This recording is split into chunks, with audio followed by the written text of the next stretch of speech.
পার্শ্ববর্তী দেশ ভারত আমাদের দেশকে নিয়ে এখনও গভীর ষড়যন্ত্রে লিপ্ত, যার নেপথ্যে রয়েছে পলাতক হাসিনা বলে মন্তব্য করেছেন বিএনপি নেতা শফিকুল হক মিলন।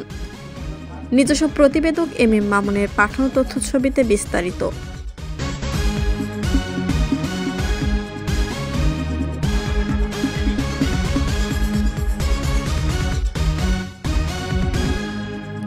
শেখ হাসিনার মতো স্বৈরাচার আর পৃথিবীতে নাই বলে উল্লেখ করে বিএনপির জাতীয় নির্বাহী কমিটির ত্রাণ ও পুনর্বাসন বিষয়ক সহ সম্পাদক ও রাজশাহী মহানগর বিএনপির সাবেক সাধারণ সম্পাদক অ্যাডভোকেট শফিকুল হক মিলন বলেছেন, দেশকে নিয়ে এখনও গভীর ষড়যন্ত্রে লিপ্ত পার্শ্ববর্তী দেশ ভারত, আর এর নেপথ্যে রয়েছে পতিত পলাতক খুনি হাসিনা।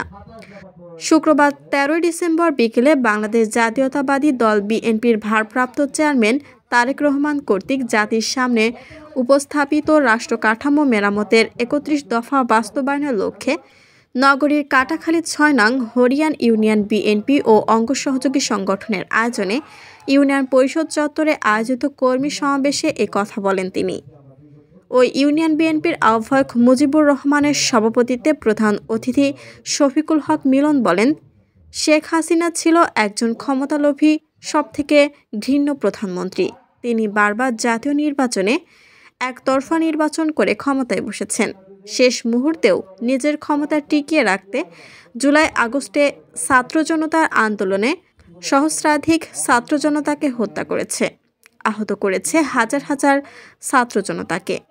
শেখ হাসিনা তার আজ্ঞাবহ আইন শৃঙ্খলা বাহিনীর সদস্য এবং তার সন্ত্রাসী সংগঠন ছাত্রলীগ, যুবলীগ ও আওয়ামী লীগকে দিয়ে এই নৃশংস হত্যাকাণ্ড করিয়েছে। এই হত্যাকাণ্ডের জন্য শেখ হাসিনা সহ সকল অপরাধীকে আইনের আওতায় এনে সর্বোচ্চ শাস্তি প্রদান করা হবে। এছাড়াও দেশি এবং বিদেশি সকল ষড়যন্ত্র রুখে দিয়ে বাংলাদেশকে একটি শক্তিশালী রাষ্ট্র হিসেবে গড়ে তুলতে হবে। শেষে জনগণের মাঝে রাষ্ট্র কাঠামো মেরামতের ৩১ দফা পৌঁছে দিতে ওয়ার্ড পর্যায়ে কমিটি গঠন করে মোনাজাত করে আলোচনা সভা শেষ হয়। শিলা আক্তার, ডেস্ক রিপোর্ট, চ্যানেল এ নিউজ। এটা হচ্ছে রাষ্ট্র কাঠামো মেরামতের জন্য বলা হয়েছে এবং এটা বলেছে হলো বিএনপি। তাই ১৯ দফা আর ৩১ দফাকে আমরা গুলিয়ে দিব না। এই ৩১টা সংস্কার প্রয়োজন রাষ্ট্রের জন্য। ভবিষ্যতে বাড়তেও পারে, কমতেও পারে।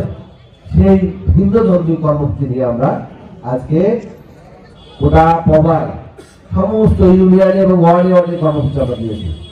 তারই ধারাবাহিকতায় হরিয়ান ইউনিয়নের আজকের এই কর্মী সমাবেশ। তারেক রহমানকে সুস্থ শহীদ প্রেসিডেন্ট জিয়াউর রহমান তাকে শাহাদত আমাদের অ্যাডভোকেট সুরাব মিলন ভাই ধানের শীষের কান্ডারি বাবা মোহাম্মদ নির্বাচন করে এমপি হওয়ার তৌফিক করে দেন।